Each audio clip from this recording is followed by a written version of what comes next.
Welcome to Divorce Talk, a podcast for people who are contemplating divorce, going through one, or would like to know everything about the divorce process. Each episode, you'll hear from Chicago divorce lawyers from Beerman LLP, one of the largest divorce and family law firms in the state of Illinois, speak on all things divorce, from child custody, divorce litigation, mediation, the collaborative process, and everything in between. Now, here are your hosts, the Beerman Divorce Lawyers.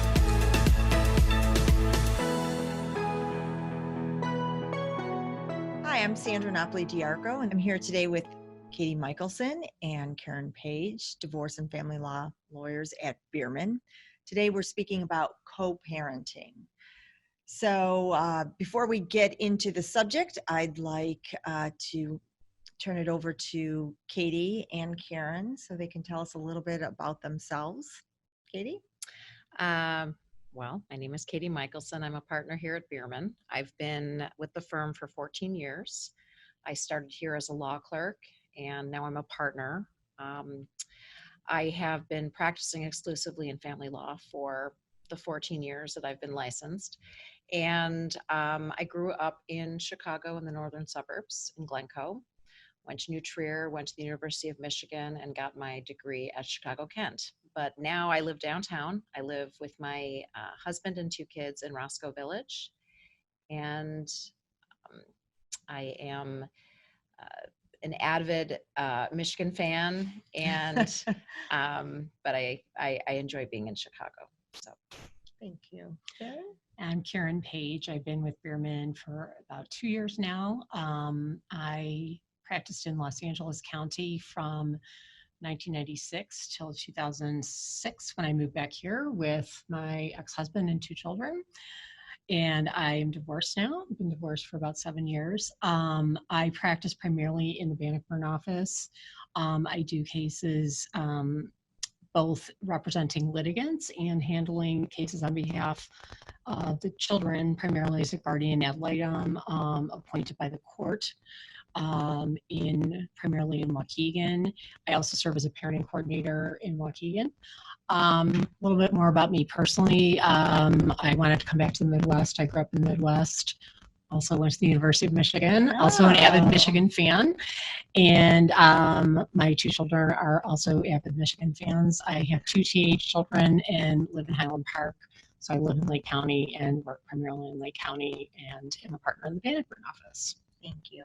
Okay, so co-parenting. Let's just, get down to it. What exactly is co-parenting, Katie? well, I mean, co-parenting is the ability for parents to make decisions together. So co-parenting is a necessity. When you get divorced in Illinois, you need to determine if that's even a possibility.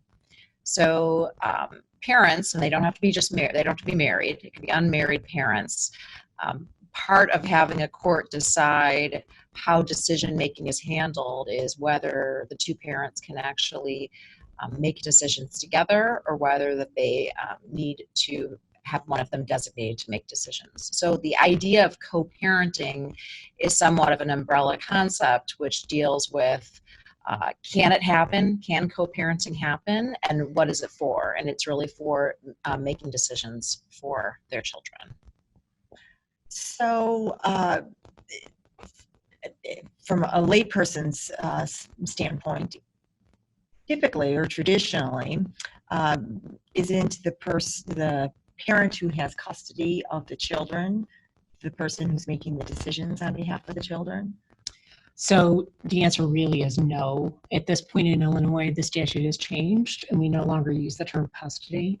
Parenting judgments now contain both two concepts: parenting responsibilities, which is 4 major decision-making areas, which is medical, which encompasses dental, vision care, things of that nature, school and school-related activity, enrollment, tutoring, things like IEPs, so anything that goes along with education, extracurricular activities, so things such as soccer, gymnastics, horseback riding, after-school activities or team sports, things of that nature. And then the 4 major areas is religion. The other concept of parenting that would be in a parenting judgment for lay people watching, though, is the parenting schedule. And when we're talking about decision making, it's in those 4 areas. So, what might be on many people's mind who may be watching or listening is the reason I'm divorced is because I don't get along with my ex-spouse or the person that I never married for various reasons. How can I make important decisions on behalf of my child with this person that we just can't see eye to eye on anything? How does that happen, and how does that play out in a divorce? Well, the unfortunate part is when you get divorced in Illinois, or when you have the court opining on who makes decisions for the children, that is something that the court must decide. So you don't really have a choice. There's going to be a decision by somebody unless you can come to an agreement about how you're going to have decisions made for your children. The Illinois Marriage and Dissolution of Marriage Act is our act that governs divorce in Illinois. And there's a portion of our statute which deals directly with child-related issues, and that would be parenting time, decision-making, and the like. And what generally we as practitioners and then judges do is they will look at that statute as kind of that backdrop, and they'll be looking at factors that the statute wants us as either practitioners or judges to consider about how you divvy up those responsibilities. And so we have to take a step back when we're determining how decisions are made, because you bring up a good point where what if you don't want to make decisions with another parent? Well, somebody has to make decisions, and it's really kind of a mechanism of how do you do that, whether it's an individual, whether it's together, but that's the statute really guides that process. And it's contemplated that people don't get along, and it's contemplated that there's going to be difficulties in assigning different decision-making responsibilities to each parent. And the courts will really look at some of those factors and do a weighing game. And the weighing game really looks at the parties as parents. What we often find is people don't get along, but they often can co-parent, which is during the divorce process, just because they might not like each other or want to stay married to each other, doesn't necessarily mean that they can't make decisions for their children together. And just to follow up on that piece, some of the most conflicted people I have worked with as both parenting coordinator and GAL, one of the things I typically start with when I talk to the parents is to remind them, first of all, they have fantastic kids. And second of all, many times they're much more aligned than they think. So for example, I was parenting coordinator for a family, and their kids were wonderful kids, really grounded despite the area in which they lived, very good students, respectful, and when they met with me, they had wonderful manners. And so what I've tried to instill upon the parents over time is, even though they were extremely conflicted and they did have disagreements about some of the decision-making issues, in reality, their kids were already halfway through their minority, and they were already very aligned in terms of what kind of parents they wanted to be. You know, they lived a very similar type of life. They observed the same types of traditions. So a lot of times parents, because they're so caught up in the conflict in that moment, which, you know, the litigation is kind of really just a moment in time in reality, once you kind of make them step back, to your point, then they can step back and realize, you know, all these other years we did very well together, and education is important to us, and the kids being involved in some sort of after school activities is important to us. Or if they have a special needs child, that they both go to the IEP meetings. So sometimes it takes reminding people that, in fact, they're much more aligned than they realize. Karen, to take a step back, you had mentioned a parent coordinator and guardian ad litem. Can you just explain what that means? Absolutely. And how that plays into the divorce process, and if people who are watching meet a parenting coordinator while going through the divorce? How does that play into the process? Sure. So a guardian ad litem or a child representative are the two primary types of appointments. There's a third type that's rarely used, and that is where if either the court determines in the case or both lawyers of each parent determine early on that the parents are in pretty significant disagreement over either parenting time or parenting responsibilities or both, then either one of the parties or the judge on the judge's even own motion will appoint either a child representative, which is more common in Cook County, or a guardian ad litem, which is more common in Lake County. For lay people's purposes, they really do serve the same function for the most part. There are some important legal distinctions, but for lay people's purposes, they serve the same purpose, which is sort of being an investigator essentially for the court and helping achieve a result in the kid's best interest, be that through litigation and advising the court, or be that through settlement negotiations with the parents and their attorneys. A parenting coordinator is something that only the parents can only agree to appoint a parenting coordinator. It is done pursuant to court order, but it is not something that a court can impose on people. A court can certainly impose and will impose essentially a GAL or a child representative. And the parenting coordinator is different in that the parenting coordinator can only be appointed by agreement and court order, and their function is specifically delineated in terms of what they can and cannot do in the case. So unlike a guardian ad litem or a child representative, where they have typically a pretty broad scope in terms of what they're asked to do, a parenting coordinator could have a very limited scope. For example, a parenting coordinator could be appointed to simply address differences between the parents on extracurricular activities. So those are the major differences. And the parenting coordinator, another important point is typically their decisions are immediate once made, but a parent can challenge them in court. So they're never going to be the final decision maker. The court will always be the final decision maker of both if there's a dispute. Okay. Will the court force me to co-parent? Well, it's a really loaded question because I think we alluded to this before, is where there's often conflict in a divorce situation. A parent can identify that both parents are good parents and can make strong decisions on behalf of their child.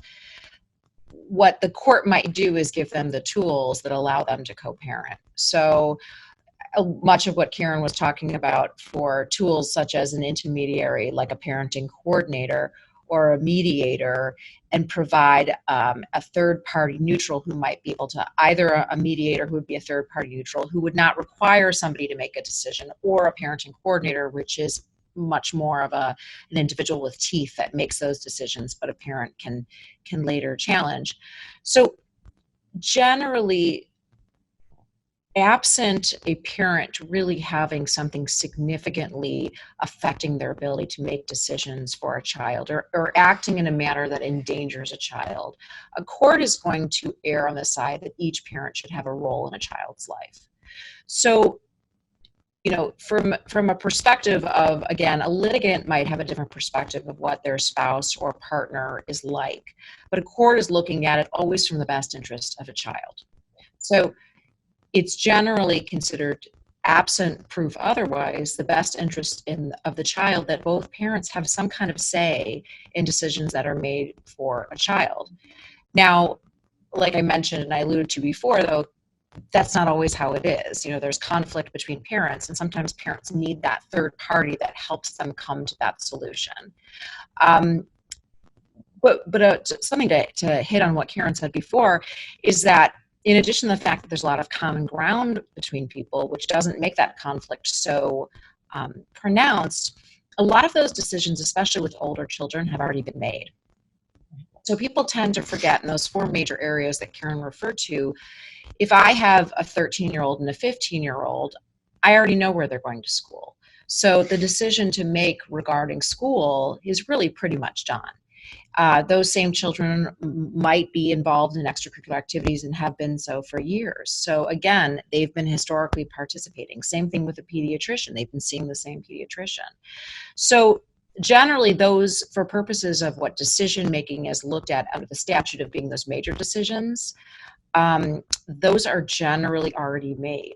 The conflict I see, and I'm sure that you could weigh in on this, is more of the day-to-day smaller decisions. Absolutely.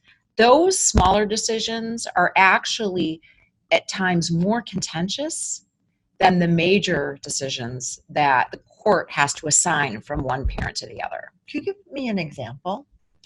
Yeah, so I mean, I can think of a couple. So for example, most kids in public or private schools these days are using iPads or Chromebooks, things of that nature, technology, right?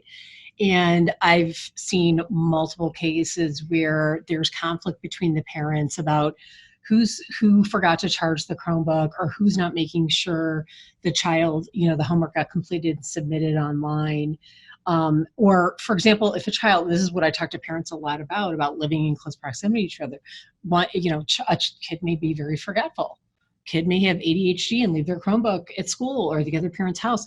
Parents need to be able to put aside their differences and be able to make sure the technology that's mandatory for the child to attend school daily goes back and forth, is ready for use, and even things like, it just sounds completely granular and kind of hard to believe this is what people might be conflicted about, but are they going to go to have a hot lunch at school this week? So I mean, that's the kind of thing that parents actually and I talk to parents a lot about this when they come in to see me as sort of a new GAL case. Those small things actually impact younger kids far more than something like, where they might go to high school many years down the line. The small things about hot lunch and knowing that mom and dad can agree on that, and that they don't have to have conflict on that, is huge. So I think especially when you're talking about like the ages of middle school and younger, those small decisions, those day-to-day issues are huge. It could be something like a kid really loves a particular outfit that they want to wear a certain week. Well, parents need to be able to make sure that they can talk about it. Like, does the outfit go back and forth? Mm-hmm. That makes sense. So what about if one of the spouses travels a lot, right? So when the couple was married, for instance, let's just say husband and wife, the wife took care of coordinating all the sports activities and the games and just making sure that the husband knew of everything so he'd be able to come to the game and so forth. Now they're divorced and wife says, "You're on your own. I'm not going to do that." So as a result, the husband doesn't attend games and develops maybe a less than positive relationship with the child. And the child doesn't want to listen to the father and goes back to the mother and says, "I don't want to do what dad's asking me to do when I'm with him." How is that handled in a co-parenting situation? I mean, I think you've asked a lot of questions. It's a pretty multi-layered situation. In that kind of situation, when parties get divorced, specifically in the divorce situation, depending on whoever we represent, and I represent the mom, I represent the dad, it doesn't really matter. There's going to be a shift in responsibilities. So whereas there might have been a situation where mom, let's just use an example, mom has made all the appointments for the doctor, and she is, the parties are going to get divorced. If I'm representing the father, I'm going to counsel my client to be more involved in that process and not just rely on mom to take on that role. So I give some accountability to my clients and say, this is going to be really important because you're going from one household to two. And that's not only information that you're entitled to, it's information that you should go after. And it's information you should be involved in. And so take ownership of that and take responsibility for that, and don't cast blame on the other parent if you're not going to take that responsibility. that's tough. And part of that, I think, is making sure that you're providing your clients with those tools to make sure that a situation that you said doesn't happen. They are involved by making sure they sign up for notices to come home from schools. They make sure they're on the contact list for doctors, and they're being involved in that process. It's really difficult for me to tell my clients that I can stop whatever's being said on the other side. All I can do is say, you need to take a more active role so you can avoid problems, such as that what you're talking about, because decision-making in co-parenting requires two.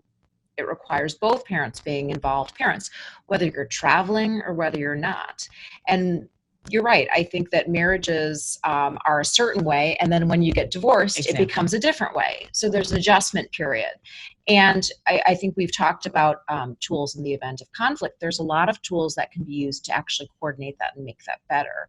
One popular app that we have our clients use when appropriate is like ourfamilywizard.com. And it's a way for you to do a shared calendar, to share information in terms of contact information, to keeping each other informed. But it takes both people. So it takes that kind of, even if the parties don't like each other or have a lot of distrust in one another based upon their personal dealings, there are tools that can cause them to be better parents, but just separate. And one thing I tell parents, either if I'm representing one person or if I'm representing the kids, is I explain to them, over communicate for a while. Meaning, don't send 10 text messages a day. But for example, if you're the party that tends to take the child to the orthodontist every month and you're the one picking up the child from school more often, and there's stuff happening at school, send the other parent just an email that the subject line might be FYI. This is what happened today. At the orthodontist, they indicated there's going to be 3 more months of treatment instead of it coming to an end. This is what's going on at school. I think that 2 of us should meet with the teacher. So if you over communicate during this initial period, especially of adjustment, where maybe dad didn't do much of the heavy lifting to be stereotypical and now he's going to do it, both parties have to work together. And there are things like doctor's offices, schools, orthodontist offices. They're well equipped now electronically to handle 2 parents in different homes. And all it takes is people filling out the paperwork, especially schools. They have, the PTO as well as school enrollment. They'll send electronic communication to everybody. And I do tell parents, make sure you sign up online. Mm-hmm. Don't rely on that other person. Even if when the marriage was intact, if one parent who was the stay-at-home parent maybe handled everything, make sure you're signed up, call the school, make sure you're on board with all of that. And the schools are, handling this all the time with these divorce situations.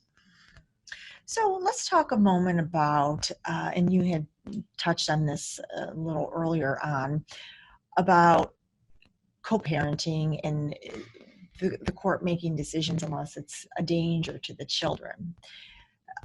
I think there's a lot of parents out there that may feel that some things are a danger that maybe the court would not. However, but let's say my spouse has now started dating and people he's dating engage in drugs or a lot of alcohol or things that I don't want my children to be around.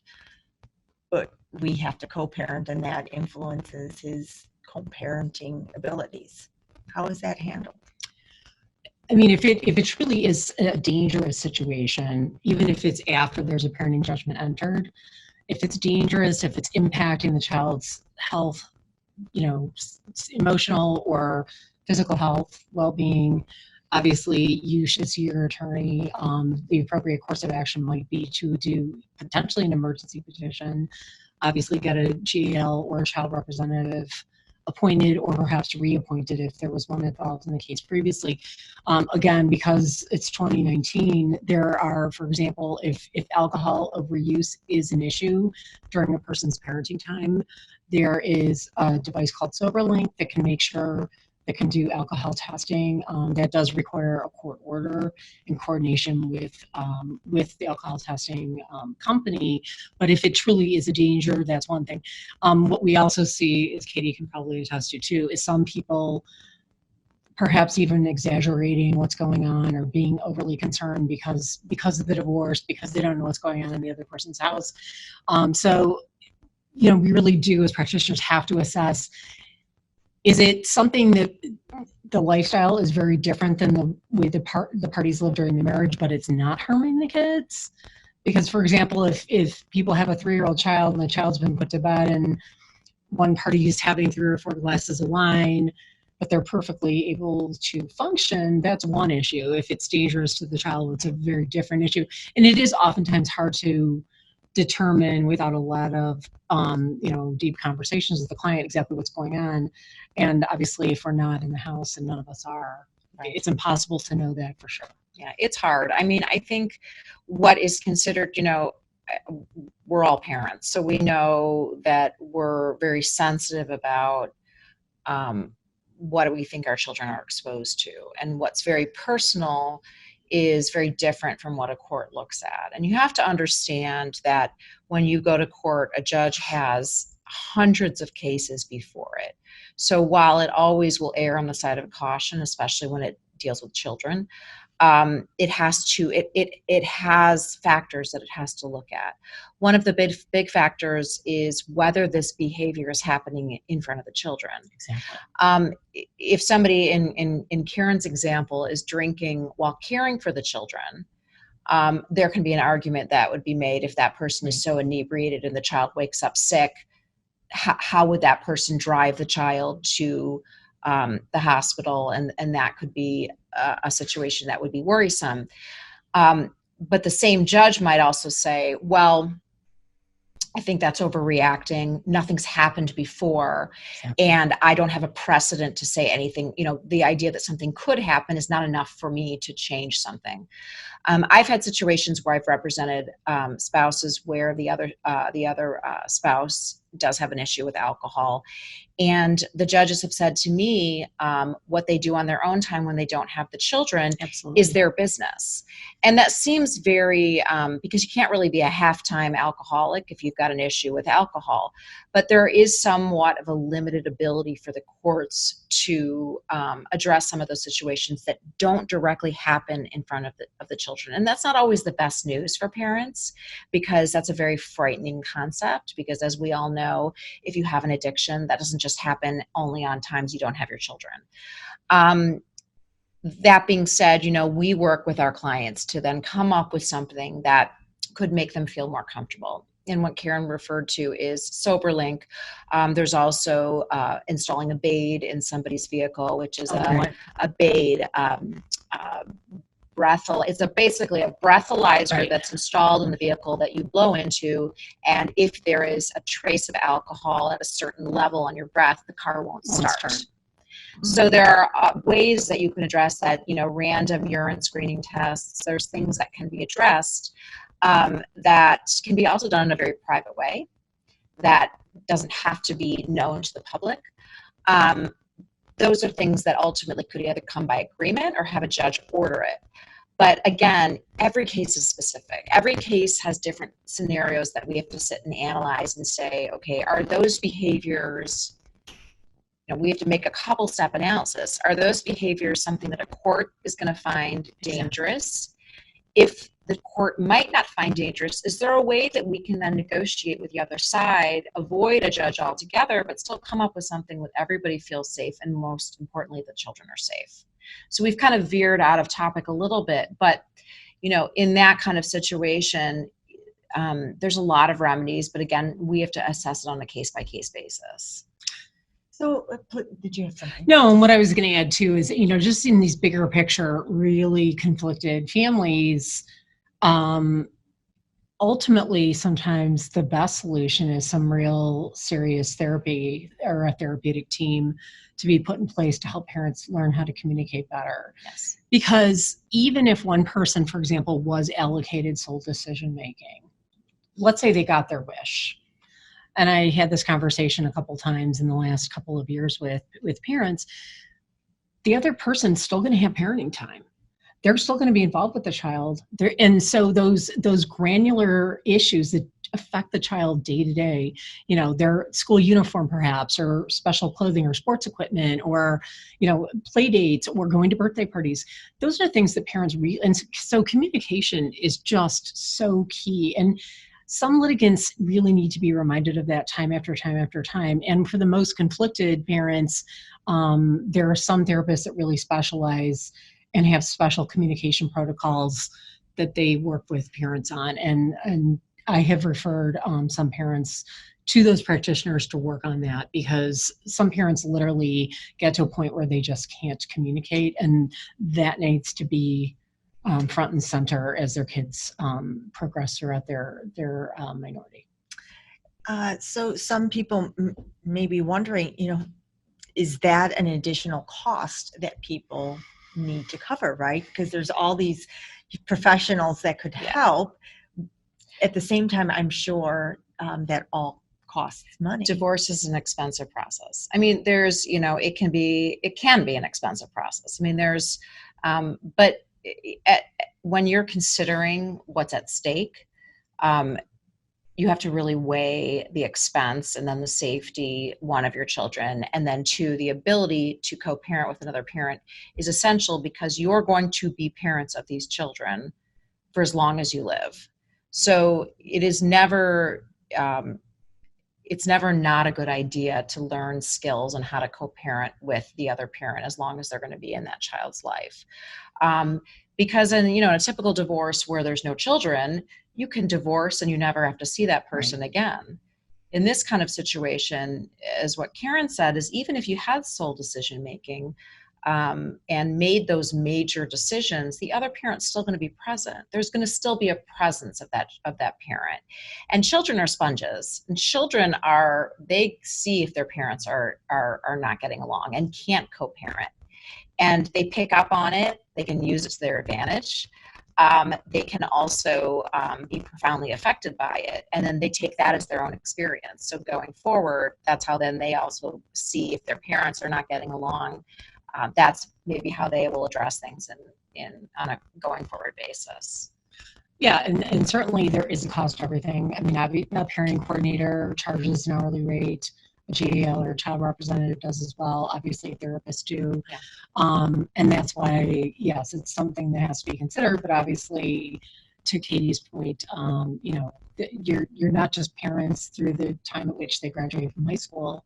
You're parents forever. I mean, people are going to be, I tell people all the time, you're going to be going to hopefully college graduations or other family events, weddings, christenings, grandchildren. So the more that people can work together on behalf of their kids and lay the groundwork for their children, the better. Yeah. And just one more point is that, often what I will do is a parenting coordinator can be a really good resource after a judgment is entered, because the costs can be decreased by not litigating issues.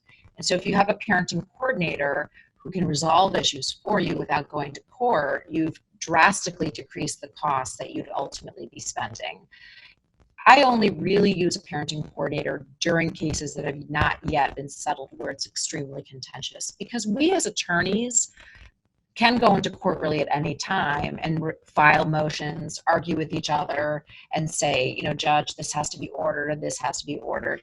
But that's not in the financial best interest of our clients, because ultimately it's not efficient. It doesn't get, and no one leaves satisfied. So, rather than having us attorneys battle it out in court, it might make sense to have a parenting coordinator make that final decision to keep those matters out of court. So actually, in reality, it could actually save money. And just to echo that too, and I think parenting coordinators for those contentious cases post decree, post the time the judgment is entered, I can't stress that enough. What I like about the parenting coordinator for those high conflict cases is that when you file a motion absent a real true emergency, the other side's going to get time to respond, and the court may choose to set it for status. They might not set it for a hearing for 60 days or more. And in the meantime, if you have a parenting coordinator and it's an issue that needs to be resolved quickly, that's the way to resolve it quickly. And that oftentimes is going to be much better for really the children involved, and as well as the parents, because then the issue is not hanging over everybody looming in the future. It's going to be resolved, and it's a much more, I explain to parents that a parenting coordinator is kind of like a referee, and they're going to make those quick calls and get everybody moving on, as opposed to, judges are absolutely doing their best, but to Katie's point, they have hundreds of cases and they're not going to make immediate decisions because they need to listen to all these different sides. The parenting coordinator can do that in a phone call, and they can do it via email. They have met with the children usually at least a couple of times. So it's a much more quick, reflexive, holistic, efficient process for the right type of a case. Okay. So if I'm convinced by my attorney to co-parent and just understand that this is the way it needs to be, can the co-parenting agreement be changed at a later time if it's not working out? There's so if that was allowed as kind of a blanket permission, then I think people would be running into court every time they don't agree with how a decision's being made. So our statutes basically states that within 2 years, if there is actions that are seriously endangering a child, and that's, again, very fact-based. What is serious endangerment? We as attorneys have everything as a it depends type of answer. But serious endangerment would allow for decision-making, co-parenting, joint decision-making, sole decision-making to be changed. Otherwise, we tell our clients to be very careful what they agree to, because absent serious endangerment, you won't be able to change the decision-making process until 2 years. And at that point, it becomes a best interest standard. So the standard changes. What's in the best interest of your children? And so it's a little bit of a lesser burden after 2 years after the decision-making component is addressed. And an important thing to note is during the divorce process, and I'm just focusing on divorce right now, before a final judgment is entered, before an order is entered that dissolves your marriage, you can have a parenting agreement entered. So the 2 years is from the day that you enter the parenting agreement. It's not from the day that you get a divorce. So if a parenting agreement is entered and you don't get divorced for, meaning your marriage isn't dissolved for a year afterwards, you've already gone through a year with your parenting agreement effect. So it almost operates as its own agreement. Judges want to get the parenting issues out of the way before they want to deal with the financial issues. That's much more important to them. But you can change it. It's difficult to do so within 2 years, but after the 2 years, the standard is very much less. And the other thing to keep in mind is every parenting judgment has to have a mediation provision. Yes. So before you would, if you are past the 2-year period and you want to change, for example, decision-making just on extracurriculars, for example, you'll still have to go through the mediation provision unless it's really unusual circumstances. So again, every sort of effort in the statute is made to sort of get people to agree on their own, because from the judge's perspective and from the perspective of a GAL, we always want to see the two people who chose to have these children be the ones that ultimately make those decisions. That's how the kids are best served most of the time. Okay, well, thank you. This has been a wealth of information. Is there any final thing you'd like to share about co-parenting that you think is important, either when they're making an appointment with you or just as they're going through the process, to keep in mind? I mean, whether I'm meeting with parents for the first time or a client for the first time, I really do try to get them to focus on the big picture, which is, ultimately the children are going to be best served with two parents that are going to work together.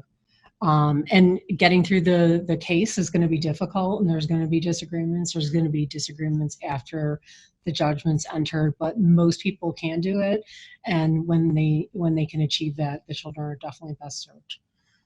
Yeah, and just to echo on one of Karen's earlier points, that there's more commonality than parents think. They think they're all ultimately at odds with the other parent. And there's actually a lot more common ground than they think. And it surprises a lot of people that a lot of those decisions have already been made. And it's a little bit easier to maneuver through the decision-making process than looking at it as a blank slate.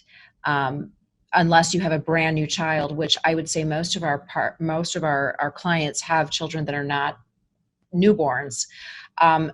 They've worked together so far to at least make some decisions. So the idea that it's a blank landscape and what we have to do is kind of create from the beginning, it's not as onerous as people think to approach parenting, and that even if they can't get along with the other party, they might be actually really successful co-parents. And so I try to make more of a silver lining than a doomsday scenario. And I think my clients appreciate that, especially given how contentious things can be.